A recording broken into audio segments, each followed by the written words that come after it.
제가 질문 하나 드리고 말씀 시작하겠습니다. 사랑하는 성도 여러분, 여러분이 보시기에 우리 교회는 하나가 되었습니까?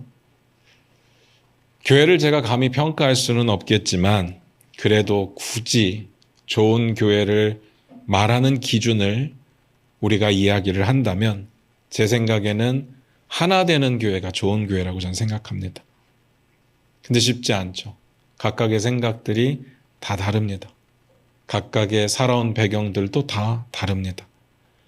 그런 사람들이 모여서 하나 되는 건 결코 쉽지는 않을 겁니다. 제가 목회자다 보니까 사람들을 많이 만납니다. 그리고 목사님들도 많이 만납니다. 다 같은 사명을 가지고 목회를 하고 있지만 저랑 똑같이 생각을 하고 저랑 똑같은 목회 철학을 가지고 있는 사람은 단 한 사람도 본 적이 없습니다. 우리 가운데 주장을 하는 사람이 있고 하지 않는 사람만 있을 뿐인 거죠. 그러면 고민이 됩니다. 어떻게 하는 게 하나 되는 거고 또 어떤 게 하나 되는 교회일까? 오늘 말씀을 같이 보면서 그 이야기를 좀 나눠보도록 하겠습니다. 갈라디아서 2장 1절입니다. 같이 읽겠습니다. 시작. 14년 후에 내가 바나바와 함께 디도를 데리고 다시 예루살렘에 올라갔나니. 오늘 말씀이 이렇게 시작했습니다. 14년 후에. 이런 단어는 무조건 중요하다고 말씀을 드렸어요. 뭐로부터 14년 후일까? 이거를 심각하게 고민을 해봐야 됩니다. 주어진 본문을 이해하기 위해서 가장 중요한 게 뭡니까? 전문맥이죠. 갈라디아서 1장 18절로 갑니다. 같이 읽겠습니다. 시작. 그 후 3년 만에 내가 게바를 방문하려고 예루살렘에 올라가서 그와 함께 15일을 머무는 동안 우리가 이 내용은 지난주에 봤던 내용입니다. 여기에서도 그 후 3년 만에 라는 이야기가 나왔기 때문에 이때도 말씀드렸습니다. 이런 이야기가 나오면 무조건 중요합니다. 뭐로부터 3년 만일까? 그걸 고민해 봐야 되죠. 뭐로부터 3년 만입니까? 사도 바울이 부활하신 주님을 다메섹 도상에서 만난 후 3년 만에 그에게 하나님께서 복음을 계시하시고 그리고 그를 사도로 부르신 후 3년 만에 3년 만에 뭐 했다고요? 예루살렘에 처음 방문했습니다. 그 후로 14년 만에 또 예루살렘을 방문했다라는 이야기입니다. 여기서 잘 생각하셔야 됩니다. 처음 예루살렘을 방문하고 14년이 지난 시점에 예루살렘을 또 방문했다는 이야기인데 이 14년 기간 동안에 아무 일도 없었을까요? 그건 아닙니다. 그렇지는 않겠죠. 말이 안 됩니다. 늘 말씀을 드립니다. 성경은 있었던 모든 일들을 시간 순서대로 기록하는 게 목적은 아니라고 했습니다. 오늘 사도 바울 역시도 갈라디아서를 쓰면서 자기에게 있었던 모든 사건 사고들을 시간 순서대로 정리하고자 하는 것이 아닙니다. 그러니까 14년 기간 동안에 많은 일들이 있었겠죠.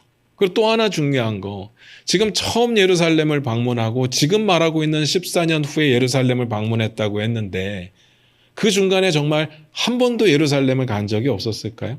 그것도 아닙니다. 사도 바울이 성경에 보니까 그 전에 예루살렘을 간 적이 있더라고요. 흉년이 들어서 구제금을 들고 바나바와 함께 예루살렘을 방문했다는 내용이 사도행전 11장에 나옵니다. 그리고 생각해보면 그렇게 기록이 되어 있는 내용이 그것뿐인 거지 더 갔을지는 아무도 모르는 겁니다. 그렇다면 왜 14년 만이라는 이야기를 했을까요? 앞에서도 말씀드렸듯이 공식적으로만 확인해 보면 성경에 나와 있는 것만 이야기를 하자고 하면 세 번째 방문입니다. 근데 왜 이야기를 했을까? 지금 사도 바울이 말하는 예루살렘 방문의 특징만 가지고 보자면 첫 번째 방문과 14년 후의 방문만 가지고 보자면 사도들을 만났던 예루살렘 방문을 이야기하는 겁니다. 왜 그 부분이 중요하냐?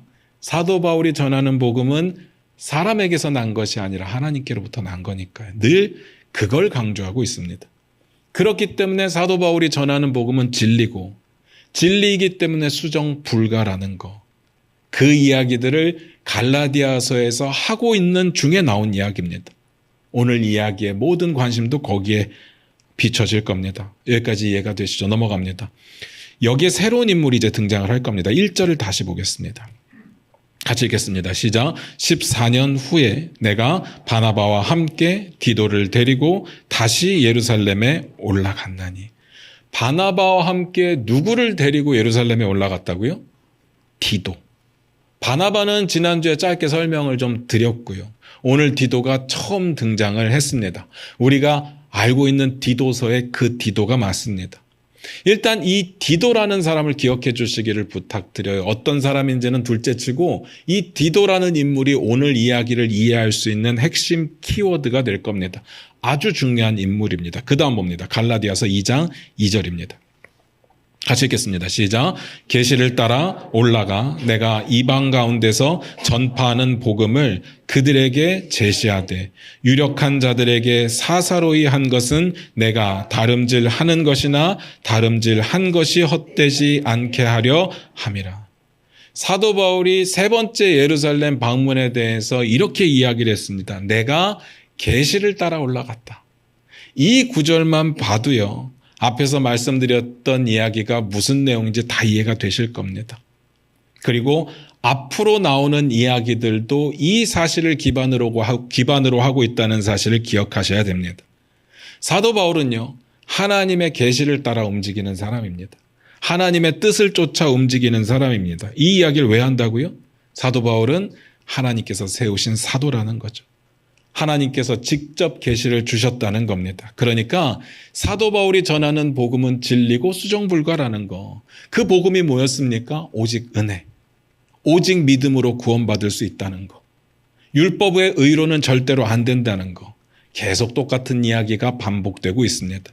왜냐하면 지금 그 이야기를 갈라디아 교회 성도에게 하고 있는 중이거든요. 그런데 여기서 흥미로운 내용이 나옵니다. 계시를 따라 움직이는 사도 바울이 유력한 자들에게 자기가 이방에 가서 전하는 복음에 대해서 제시를 했다고 나옵니다. 이 부분이 신기한 내용입니다. 일단 유력한 자들이 누군가 하면요. 오늘 본문만 가지고 유추를 해보면 예수님의 12사도들 그리고 예수님의 형제 야고보와 같이 그 당시 교회에 힘있고 영향력 있는 지도자급 되는 사람들을 의미하는 겁니다. 그들에게 뭐 했다고요? 사도 바울이 이방에 가서 복음 전하는 내용들을 제시했다. 잘 생각해 보시면 사도들이니까 교회 지도자들이니까 지금 복음을 전해서 전도하려는 목적은 아니었을 겁니다. 그럼 뭐예요? 쉽게 표현하면 제시했다라는 단어의 뜻은 보고했다라는 뜻입니다. 그렇게 보면 우리가 지난주에 봤던 내용하고는 좀 어울리지가 않는 이야기처럼 들립니다. 지난주에 제가 그렇게 이야기 드렸거든요. 부활하신 주님을 만나고 나서 사도 바울이 혈육을 찾아가서 묻지 않고 그리고 사도들을 찾아가지 않았습니다. 라고 말씀드렸습니다. 이게 굉장히 신기한 일이라고 말씀을 드렸어요. 생각해보면 그 당시에 기독교의 가장 독보적인 권위를 가지고 있던 사람들이 사도들인데 이런 일들이 있고 복음 전하는 일을 하려면 그들과 상의를 하고 그들에게 허락을 받거나 해야 되는데 그러지 않았습니다. 여러분 다 기억하실 겁니다. 왜 안 갔습니까?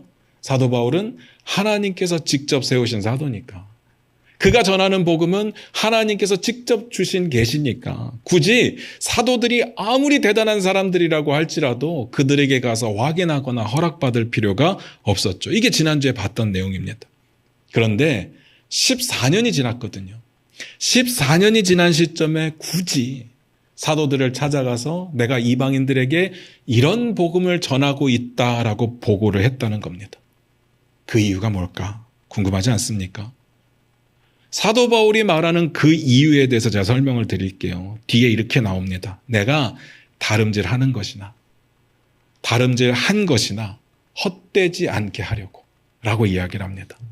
이게 무슨 말인가 하면 사도 바울은 하나님께서 부르셨고 하나님께서 세우신 사도이기 때문에 사도들을 찾아가서 확인받을 필요가 전혀 없는데 그들에게 내가 지금 뭘 하고 있다 보고할 필요가 전혀 없는데 자기가 지금까지 해왔던 사역들이 헛되지 않게 하기 위해서 지금 이렇게 굳이 보고를 하고 있다는 이야기입니다. 이걸 바꿔서 말씀을 드리면 사도 바울이 열심히 정말 다름질하는 것 같이 숨이 턱 밑까지 차오르는 그 노력과 열심으로 복음을 전했는데 그렇게 사역을 했는데 어느 순간 보니까 그 일이 헛되게 될 수도 있는 위기에 처했다는 이야기입니다. 그 일을 헛되게 만들려는 사람들이 있었던 겁니다. 누구예요? 다른 복음을 전하는 사람들이요. 그걸 막기 위해서 자기가 그럴 수밖에 없었다라는 이야기고, 오늘 갈라디아 교회에 있었던 이 문제가 비단 갈라디아 교회만의 문제가 아니라 이전에도 동일한 문제들이 계속해서 반복되고 있었다는 이야기이기도 합니다. 이 내용이 사도행전에 나옵니다. 15장 1절 2절인데 우리 화면 보시면서 같이 읽겠습니다. 같이 읽겠습니다. 시작. 어떤 사람들이 유대로부터 내려와서 형제들을 가르치되 너희가 모세의 법대로 할례를 받지 아니하면 능히 구원을 받지 못하리라 하니 바울 및 바나바와 그들 사이에 적지 아니한 다툼과 변론이 일어난지라. 형제들이 이 문제에 대하여 바울과 바나바와 및 그 중에 몇 사람을 예루살렘에 있는 사도와 장로들에게 보내기로 작정하니라. 사도 바울은 어디를 가든지 복음을 전했는데 그 복음은 은혜의 복음이었습니다. 율법의 의로 구원받는 것이 아니라 예수 그리스도의 십자가 사랑으로 하나님의 은혜로 우리의 믿음으로 구원받는다는 그 복음을 전했습니다. 그렇게 열심히 복음을 전해서 교회를 세워놨는데 유대에서 어떤 사람들이 내려와서는 교회에 들어와서 다른 복음을 전하기 시작하는 겁니다. 그들이 뭐라고 했다고요? 너희가 모세의 법대로 할례를 받지 않으면 구원을 못 받는다. 말도 안 되는 이야기잖아요. 우리는 다 합니다. 이건 말도 안 되는 이야기예요. 그런데 그때는요, 이 문제가 심각했습니다. 그들도 이 부분에 대해서 명확하게 알지 못했기 때문에 심각했습니다. 갈라디아 교회와 동일한 문제가 그 교회에도 있었다는 이야기입니다. 이 상황은 하루 이틀 이야기가 아닌 거죠. 그래서 그때는요, 이 문제를 어떻게 해결하려고 했는가 하면요, 이렇게 거짓 교사들이 나타나서 잘못된 것을 가르치니까 사도 바울과 바나바가 그 거짓 교사들과 논쟁도 하고 다툼도 있었습니다. 근데 교회는요, 누가 맞는지 모르겠어요. 그들도 아는 것이 별로 없었기 때문에 누가 맞는 이야기를 하는지 모르겠으니까 사람들을 보낸 겁니다. 예루살렘에 가서 사도들과 장로들을 만나서 누구 이야기가 맞는지 확인하고 돌아와라. 그래서 그때 보냈던 사람들이 사도 바울과 바나바 그리고 그 중에 몇 사람들이라고 되어 있습니다. 그래서 사도 바울이 예루살렘에 갔고요. 그 이야기가 오늘 본문의 배경이 되는 겁니다. 그래서 자기가 전하는 복음을 그들 앞에서 보고합니다. 소위 표현드리면 프레젠테이션을 하는 겁니다. 여기까지 이해가 되시나요? 그렇다면 결과가 어떻게 됐을까요? 지금 누구 이야기가 맞는지 가서 확인하고자 하는 거잖아요. 사도 바울의 은혜의 복음이 맞는 건지 다른 복음을 전하는 거짓 교사들의 율법의 의로 구원을 이룬다는 게 맞는 건지. 그 다음 볼까요? 갈라디아서 2장 3절입니다. 같이 읽겠습니다. 시작. 그러나 나와 함께 있는 헬라인 디도까지도 억지로 할례를 받게 하지 아니하였으니. 해답은 여기에 있습니다. 물론 딱 봐서는 답이 보이지 않을 겁니다. 디도가 이때 등장을 합니다. 디도가 오늘 이야기를 이해하는 핵심 키워드라고 말씀을 드렸잖아요. 방금 읽었던 구절에서 우리가 알 수 있는 사실만 정리를 해보면 디도는 사도 바울과 함께 예루살렘에 왔고 그는 헬라인이었고 그는 예수를 믿기 시작했고 그런데 할례는 안 받았다라고 되어 있는 거죠. 사도 바울이 이렇게 이야기를 합니다. 디도에게 억지로 할례를 받게 하지 않았다. 누가요? 주어가 안 나와 있어서 모르겠는데 사도 바울이 그랬겠죠? 근데 여기서 중요한 거, 사도 바울이 그러는 건 알겠는데 예루살렘 교회의 사도들과 유력자들, 장로들과 교회 지도자급 되는 사람들이 사도 바울과 함께 있는 이방인이면서 예수 그리스도를 믿게 한 그 디도가 할례를 안 받은 상태를 어떻게 받아들이고 있었느냐라는 거죠. 그 입장이 뭘까? 예수를 믿는 헬라인인데 할례를 안 받았다. 그를 바라볼 때 어떤 말을 했을까? 이게 답인 겁니다. 갈라디아서 2장 6절을 같이 봅니다. 같이 읽겠습니다. 시작. 유력하다는 이들 중에 본래 어떤 이들이든지 내게 상관이 없으며 하나님은 사람을 외모로 취하지 아니하시나니 저 유력한 이들은 내게 의무를 더하여 준 것이 없고. 맨 끝에 뭐라고 되어 있습니까? 저 유력한 자들이 나한테 의무를 더하여 준 것이 없다. 이게 뭔 말이에요? 헬라인인데 예수를 믿었던 디도에게 할례를 주지 않고 예루살렘에 데리고 갔는데 유력자들이 사도들과 장로들이 그 부분에 대해서 어떤 이야기도 안 했다는 겁니다. 그냥 그 상태 자체를 인정해 줬다는 이야기예요. 바꿔 말씀드려서 사도들이 사도 바울에게 할례 의무를 부여한 적이 없다라는 겁니다. 사도 바울 손을 사도들이 들어줬습니다. 다행이죠. 다행입니다. 근데 생각해 보면 걱정할 필요가 없는 내용이었어요. 당연하잖아요. 사도들도 예수님께서 직접 세우셨고 예수님께서 직접 가르치셨으니까. 그들이 전하는 복음, 사도 바울이 전하는 복음 다른 게 아니었습니다. 같은 거죠. 다를 수가 없죠. 그래서 사실은 사도 바울이 사도들에게 가서 확인할 필요가 없었던 겁니다. 그 다음 볼까요? 갈라디아서 2장 4절 5절입니다. 같이 읽겠습니다. 시작. 이는 가만히 들어온 거짓 형제들 때문이라. 그들이 가만히 들어온 것은 그리스도 예수 안에서 우리가 가진 자유를 엿보고 우리를 종으로 삼고자 함이로되 그들에게 우리가 한시도 복종하지 아니하였으니 이는 복음의 진리가 항상 너희 가운데 있게 하려 함이라.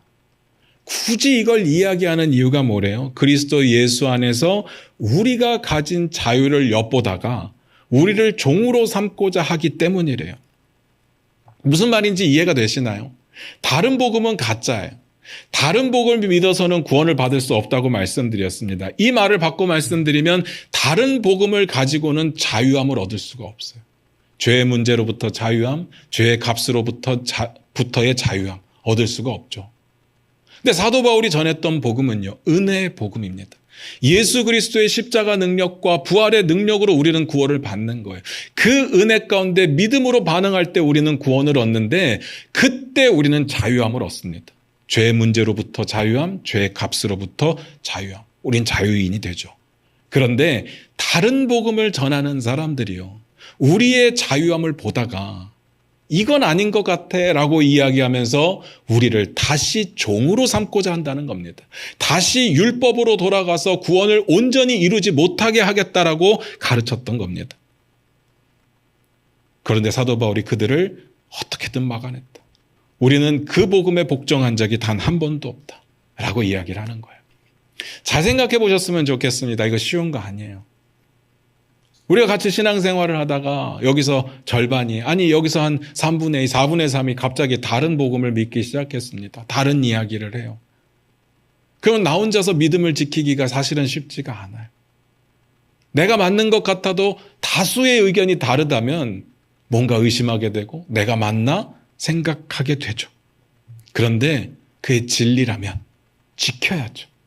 지켜내야 됩니다. 그 정도의 외로움쯤은 복음을 위해서 감수해야 됩니다. 제가 늘 말씀드리지만 복음은요, 다수결로 정하는 게 아닙니다. 우리가 교회를 이끌어갈 때 다수결을 많이 합니다. 그거는 교회를 이끌어갈 때 편의상 다수결로 사무의 것들을 처리하는 거지 그게 진리이기 때문은 아니에요. 복음 그리고 진리 이런 것들은 다수결로 타협할 수가 없습니다. 기억해 주시길 부탁드려요. 계속해서 봅니다. 오늘 이야기의 결론입니다. 갈라디아서 2장 7절 8절입니다. 같이 읽겠습니다. 시작. 도리어 그들은 내가 무할례자에게 복음 전함을 맡은 것이 베드로가 할례자에게 맡음과 같은 것을 보았고 베드로에게 역사하사 그를 할례자의 사도로 삼으신 이가 또한 내게 역사하사 나를 이방인의 사도로 삼으셨느니라. 사도 바울이 무할례자들, 이방인들에게 복음 전하는 일을 맡은 것과 사도들, 베드로를 비롯해서 사도들이 할례자에게 복음 전하는 일을 맡은 것을 같은 것으로 봤대요. 누가요? 그들이. 유력자들이요. 사도들과 그 당시의 교회 지도자들이요. 우리가 보기에는 이거 진짜 아무것도 아닙니다. 당연한 거 아닙니까? 당연한 겁니다. 복음이 같은데 뭐가 문제가 있습니까? 그래서 우리도 믿고 있는 거잖아요. 우린 유대인이 아닌데. 이건 너무 당연한 거예요. 그런데 그 당시는 아니었습니다. 사도 바울은요, 계속해서 사도성을 공격받고 있었고요. 그리고 교회를 세워놓으면 교회 내에 언제 들어왔는지 모르겠는데 자꾸 율법의 의로 구원받을 수 있다고 거짓말로 가르치는 사람들이 넘쳐났기 때문에 그렇게 교회를 분란시키고 그렇게 교회를 하나 되지 못하게 하고 그렇게 교회를 망하게 만드는 사람들이 많았기 때문에 당연하지 않았습니다. 그러니까 사도행전 15장에서 봤던 그 내용 가운데 보면 그들도 딱히 뭐라고 정하지를 못하고 예루살렘 교회 사람들을 파송했던 거 아닙니까? 모르니까. 이거 당연하지가 않아요. 그런데 그 당연하지 않은 상황 가운데 사도들이 사도 바울의 편을 들어주었습니다. 사도 바울이 전하는 복음과 우리가 전하는 복음이 같고 사도 바울이 전하는 복음의 행위와 우리가 전하는 복음의 행위가 같다. 이제 정리가 되었습니다. 근데 이 이야기를 왜 한다고요? 갈라디아 교회 성도들에게 보여주는 겁니다. 지금 너희 교회 가운데 일어나고 있는 일이 너희들만의 문제는 아니었다.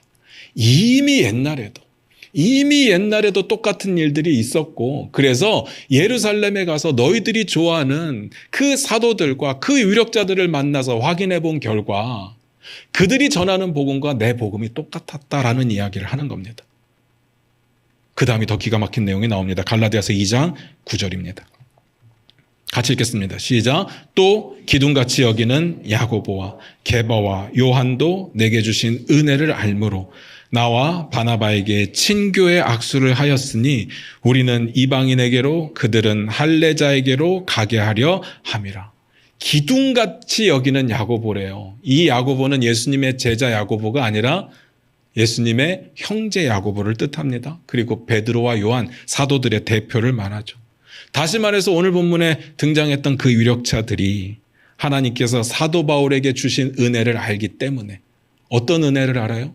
사도 바울이 예수 믿는 자들을 잡아 죽이는 정말 죄인 중에 괴수로서의 역할을 하다가 하나님께서 찾아오셔서 은혜를 베푸시고 그가 어떻게 변했는지 그에게 하나님께서 어떤 계시를 주셨는지 그가 그 계시를 받고 사도로 세우심을 받고 어떻게 복음을 전했는지를 다 알고 있기 때문에 사도 바울과 바나바와 친교의 악수를 했대요. 이게 진짜 중요한 이야기입니다. 친교의 악수. 이 친교의 악수라고 하는 게 야, 내가 지금까지 너를 오해했어. 우리 악수하고 풀자. 그런 내용이 아닙니다. 그런 내용이 아니에요. 또 아니면 대한민국에 기독교가 들어올 때, 교회가 들어올 때요. 선교사님들이 각 교단에서 이렇게 파송이 되는데 한국 교회에 들어와서 서로 경쟁할 수도 있고 서로 부딪힐 수도 있으니까 지역을 나눠서 들어오거든요. 사실 침례교는 약간 북쪽으로 들어왔기 때문에 침례교가 사실 남쪽에는 별로 없었어요. 그렇게 나눠서 나옵니다. 그러니까 너네는 이쪽으로 가고 우리는 이쪽으로 가고 너네는 헬라인들에게 가고 나는 유대인들에게 가고 그래서 우리 싸우지 말자 친교의 악수를 했다는 이야기가 아닙니다. 뒤에 보면 이렇게 나옵니다. 우리는 이방인에게로 그들은 할례자에게로 가게 하려 함이래요. 이게 방금 말씀드렸던 대로 서로 나눠서 가자 그 이야기가 아닙니다. 아니면 지금까지 오해했는데 오해를 풀자 그런 이야기도 아닙니다. 지금 사도 바울이 전하고 있는 복음과 우리가 전하는 복음이 그냥 맞다라는 것을 확인해 주는 것도 아닙니다. 그럼 뭐라고요? 쉽게 표현하면 사도 바울이 가는 그 길을 인정해 주고 축복해 줬다는 이야기입니다. 사도 바울은 이방의 사도가 맞다. 우리는 유대인들의 사도인 것처럼 그래서 악수를 한 겁니다. 뭔가 알 수 없는 기류가 있었습니다. 사도 바울과 사도들 사이에 뭔가 좁힐 수 없는 간극 같은 게 있었어요. 사도 바울이 특히나 나는 사도들을 굳이 만나러 가지 않는다. 만나러 갔어도 겨우 15일 만나고 왔기 때문에 그들하고는 내가 상관이 없다 이야기를 하면서 뭔가 말할 수 없는 하나가 될 수 없는 것 같은 그런 기류가 있었는데 이렇게 친교의 악수를 함으로 해서 다 해결이 됩니다. 그리고 이게 당연한 거예요. 교회는 그런 겁니다. 서로가 다르기 때문에 다른 생각을 갖고 있기 때문에 다른 능력을 갖고 있기 때문에 도저히 하나 될 수 없을 것 같은 교회가 하나 될 수 있는 거 하나가 되는 게 교회인 겁니다. 그런데 이 중심에는 복음이 있기 때문에 가능한 거예요. 그 이야기를 하는 겁니다. 오늘 이야기는 그렇게 마무리가 돼요. 말씀 마무리 지을게요. 저는 오늘 이야기를 보면서 당연히 복음은 수정이 안 되고 복음은 은혜와 믿음으로 받는 거고 그 이야기가 핵심인 건 맞는데 제가 사도 바울과 사도들의 모습을 보면서 교회는 이렇게 하나 될 수 있겠구나라는 생각이 들었습니다. 도대체 하나 되는 게 뭘까? 교회가 모든 성도들이 전부 다 똑같은 생각을 하고 똑같은 말을 하고 똑같은 행동을 할 때 하나 되는 걸까요? 제가 장담하는데 그런 일은 일어나지 않을 겁니다. 만약에 교회에 성도가 2명 있다고 한번 가정을 해볼까요? 그러면 다 하나 될까요? 교회 성도가 2명이면요, 2개의 다른 견해가 있을 수밖에 없어요.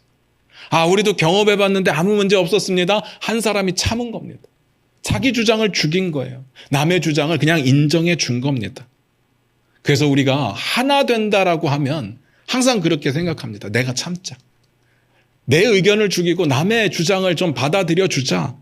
그런데 성경에서 말하는 하나됨은 그런 하나됨이 아닙니다. 우리 보고 참으라고 이야기하는 게 아니에요. 다른 사람들을 포용해 주라고 이야기하는 게 아니에요. 포용해 주는 게 나쁘다는 게 아니라 하나됨은 그게 아닙니다. 오늘 본문은요, 어떻게 크리스찬들이 주 안에서 하나 될 수 있는지를 분명하게 보여줍니다. 첫 번째, 진리와 전통을 구별할 수 있어야 됩니다. 사도 바울이 이렇게 말해요. 유력한 자들이 나에게 의무를 더하여 준 것이 없다. 사도 바울이나 유력한 자들이나 동일한 복음을 믿고 있었습니다. 동일한 믿음을 가지고 있었습니다. 당연하죠. 그 복음이 뭐예요? 예수 그리스도의 십자가 능력, 부활의 능력, 오직 은혜로, 오직 믿음으로 구원을 받는다는 거, 율법의 의로는 안 된다는 거. 이 진리를, 이 복음을 동일하게 받아들이고 있었습니다. 왜냐하면 주께서 그렇게 가르치셨으니까. 이거는 똑같아요. 그런데 사도 바울도 그렇고 사도들도 그렇고 유력자들도 그렇고 그 복음 외에 어떤 것도 복음과 관련해서 의무를 지우지 않았다는 이야기입니다. 이게 복음이에요. 그러면 율법은요? 할례는요? 그건 유대교의 전통으로 본 겁니다. 물론 예수님께서 이 땅에 오셔서 십자가에 달려 죽으시기 전까지는 다 지켜야 했습니다. 예수님 자체도 이 땅에 태어나셔서 할례를 받으셨잖아요. 유대인들이라면 다 받아야 했습니다. 그게 정체성이었어요. 그런데 예수님이 십자가에 죽으신 이후로는 더 이상 아닙니다. 율법은 예수 그리스도의 십자가 사랑으로 완성되었어요. 율법은 예수 그리스도의 십자가 이후에는 우리의 죄를 깨닫게 하기 위함이지 구원을 이루고자 함은 아니라고 했습니다. 다만 생각을 해보니까 이 할례라고 하는 것이, 율법이라고 하는 것이 유대인들에게는 신앙을 성장시키는 데 도움이 된 겁니다. 그래서 유대인들은 계속해서 할례를 주고받았습니다. 그러나 중요한 건요, 그건 유대교의 전통이라는 거죠. 복음은 아닙니다. 복음에 할례를 더할 수는 없다는 이야기입니다. 복음은 오직 은혜, 오직 믿음이거든요. 이거 잘 생각하셔야 됩니다. 이 문제를 우리 교회 안에서 한번 생각을 해보시길 바라요. 우리 교회의 이야기가 아니라 그냥 보편적으로 대한민국의 지금 이 시대의 갈등이 뭘까? 교회 안에서 일어나는 갈등이요. 뭘 것 같습니까? 요즘에 가장 심각한 갈등은 세대 갈등입니다.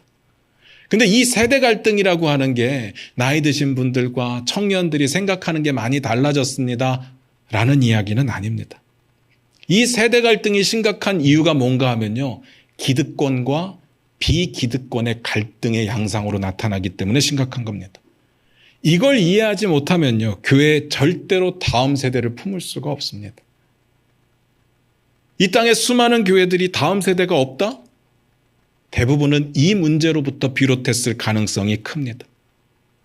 교회에 계급이 존재하고 있다는 사실 아십니까? 목사, 장로, 권사, 집사, 평신도? 이 계급이 아니거든요. 근데 어느 순간 보니까 계급화되어 있습니다. 이런 것들을 바라보는 젊은 세대들의 마음은 어떨까요? 상실감이 가득합니다. 야, 얼마나 노력해야 내가 장로가 될까? 얼마나 노력하면 권사가 될 수 있을까? 그런 걸 생각한다는 게 아니에요. 그런 시스템 자체의 환멸을 느낀다는 겁니다. 아니, 교회인데 서로 사랑하라고 했는데, 주님은 낮아지라고 했는데 교회가 어떻게 계급으로 설명이 될까? 계급화된 교회에 청년들이 있고 싶어 하지 않습니다. 근데 또 신기한 게 있어요. 그럼에도 불구하고 대형교회에는 청년들이 있어요. 그건 왜 그럴까요? 제 생각입니다. 제가 곰곰이 고민을 해보니까 그 부분만 무시하면 대형교회에서는 얻을 게 많거든요. 인프라도 많고 또 여러 가지 영적인 프로그램들도 많고 더 많은 것을 얻을 수 있으니까 그까짓 거 안 보기로 결정하고 들어가는 거죠. 그 시스템이 좋아서가 아니라. 그래서 문제는요, 그걸 따라하는 작은 교회들은 청년들이 없다는 겁니다. 청년들이 있을 수가 없죠. 좋은 것도 없는데 싫어하는 계급화된 시스템만 있으니까. 근데 기성세대들은요, 전혀 모릅니다. 다음 세대가 무조건 우리의 말을 들어줘야 된다라고 생각을 합니다. 우리가 경험했던 그 교회 모습들, 교회 생활들이 진리라고 생각을 합니다. 마치 복음과 대등한 위치에 있다라고 생각을 하죠. 유대인들이 이방인들에게 할례를 받아야 구원을 받는다고 말하는 것처럼요. 예를 들어 볼게요. 여러분들은 다음 세대 청소년, 청년들이 예배 드리는 모습 가운데 뭐가 마음에 안 드십니까? 막 머리를 막 노랗게 염색을 하고 모자를 쓰고 짧은 치마를 입고 민소매 티셔츠를 입고 그리고 슬리퍼를 질질 끌고 예배당의 문을 열고 딱 들어왔습니다. 어른들의 입장에서 어떨까요? 불편하죠. 불편합니다. 시선이 갈 수밖에 없어요. 그럼 대놓고 이렇게 말하는 사람들이 생깁니다. 복장이 그게 뭐야? 나 때는 말이야. 가 시작이 되는 거죠. 우리 문화 속에 그런 게 불편한 것으로 받아들여졌던 시기들이 있었습니다. 분명히 있었습니다. 그런데 지금은 많이 변했어요. 그냥 패션의 한 부분으로 이해하는 추세로 바뀌고 있습니다. 저희 아버지 돌아가셨을 때 두 여자 청년이 찾아왔습니다. 제가 모르는 청년들이어서 제 손님은 아닌 줄 알았어요. 그런데 복장이 예사롭지가 않았습니다. 한겨울에 돌아가셨거든요. 한겨울에 돌아가셔서 이제 코트를 입고 왔는데 아무래도 인사를 하려고 하다 보니까 코트를 벗잖아요. 근데 깜짝 놀란 게 그 한겨울에 너무나도 짧은 반바지를 입고 그리고 안에는 민소매 티셔츠를 입고 장례식장에 온 거예요. 누가 봐도 장례식장 복장은 아니었습니다. 사람들이 다 쳐다보죠. 근데 알고 보니까 제 손님이에요. 저한테 와서 하는 이야기가 우리 아버지가 10대 교구 어떤 집사님이신데 아버지가 도저히 오늘 올 시간이 안 돼서 저희를 보냈습니다 라고 이야기를 하는 거예요. 근데 제가 그 집사님을 잘 알고 그 집사님의 자녀들이 지금 어디에 있는지 알거든요. 외국 유학 중인데 겨울방학 짧거든요. 그 짧은 기간에 잠깐 나와서 친구들 만나고 놀러 다니고 서울에 가서 즐겁게 지내다가 아빠가 전화를 한 겁니다. 빨리 장례식장을 가라고. 그러니까 그 복장 그대로 장례식장을 온 거예요. 저는 그걸 보는데요. 아니 애들이라고 해도 장례식장 그 예절을 모르나? 라는 생각이 전혀 들지 않더라고요.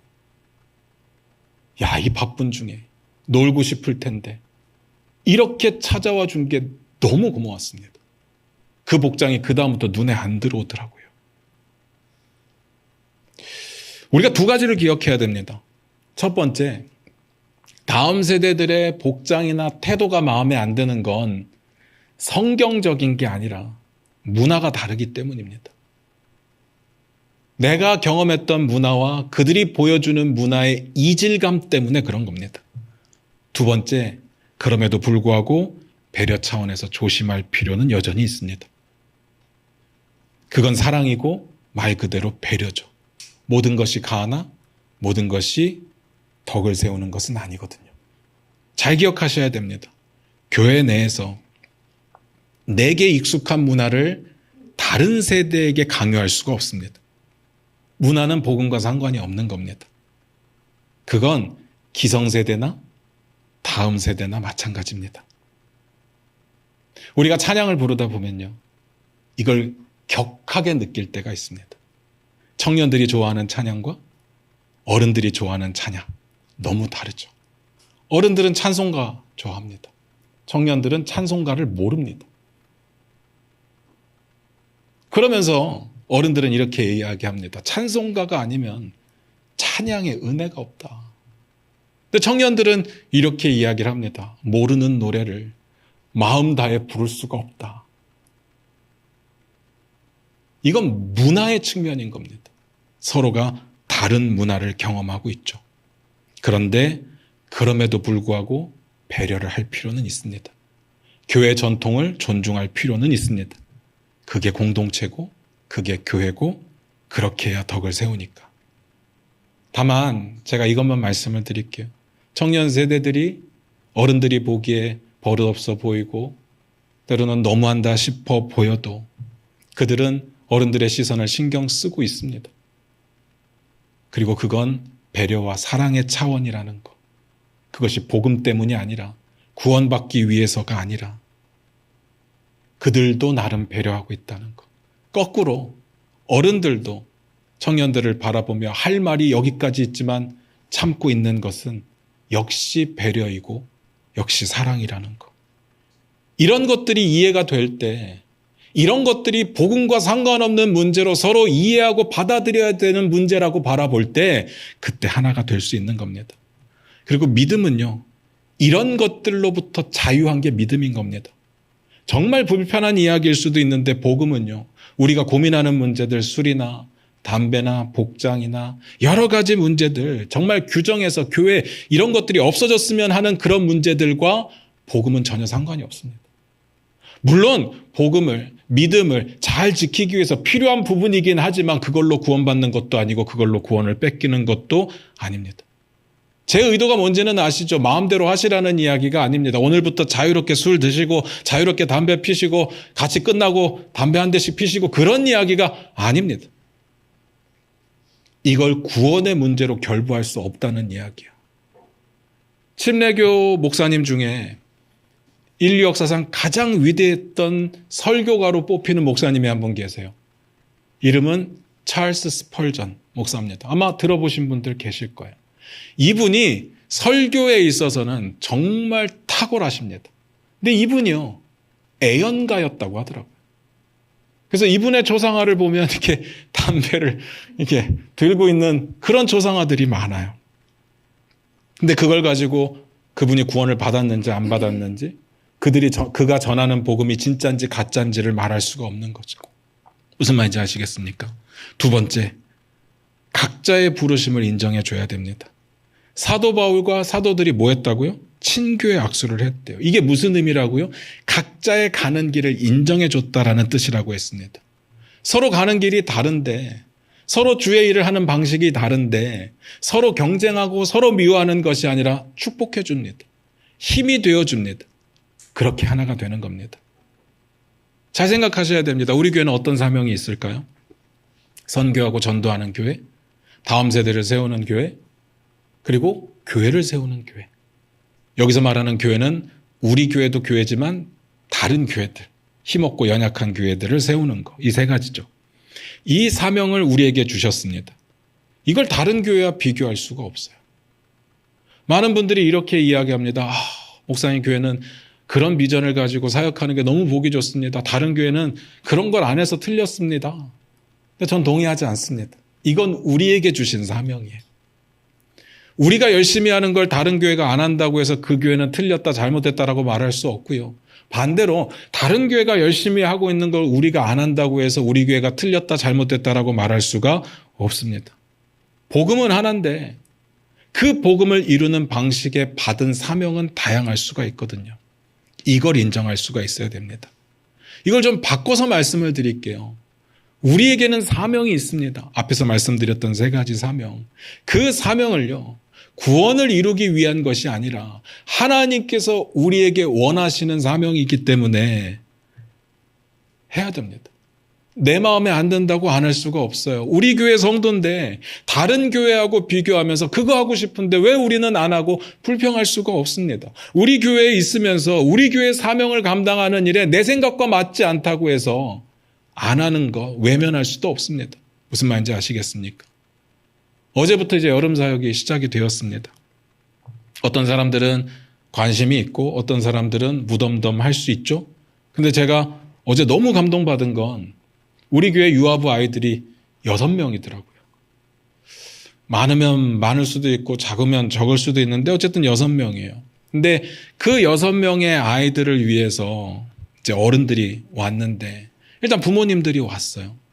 부모님들은 아이들을 어떻게 잘 키울 것인가에 대해서 교육을, 세미나를 진행을 했고요.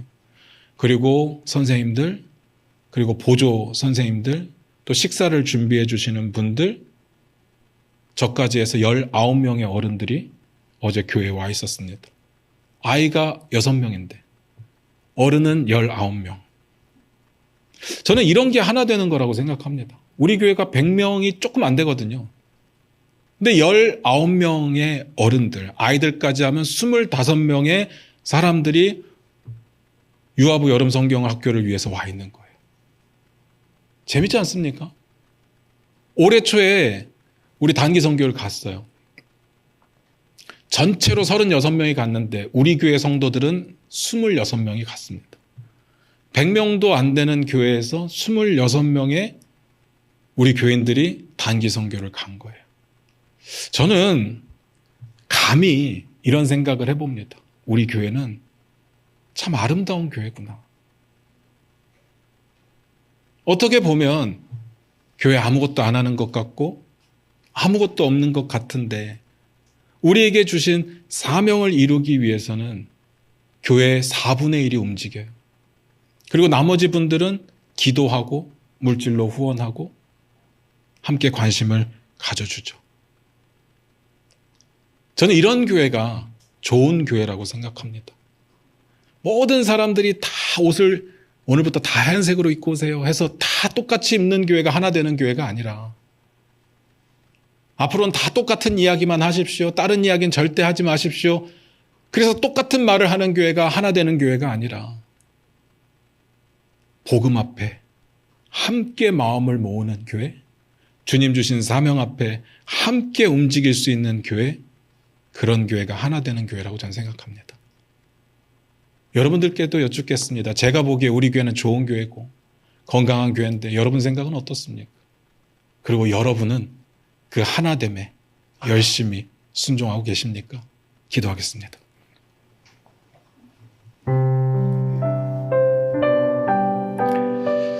우리 반주 들으시면서 잠깐 한번 기도하기를 원합니다. 주님, 우리가 참 많이 다른 모습들이 있습니다. 나에게 마음에 안 드는 사람, 나에게 상처 주는 사람, 수많은 다른 모습들이 우리에게 있지만 우리는 하나이기를 원합니다. 주님 안에서 하나이기를 원합니다.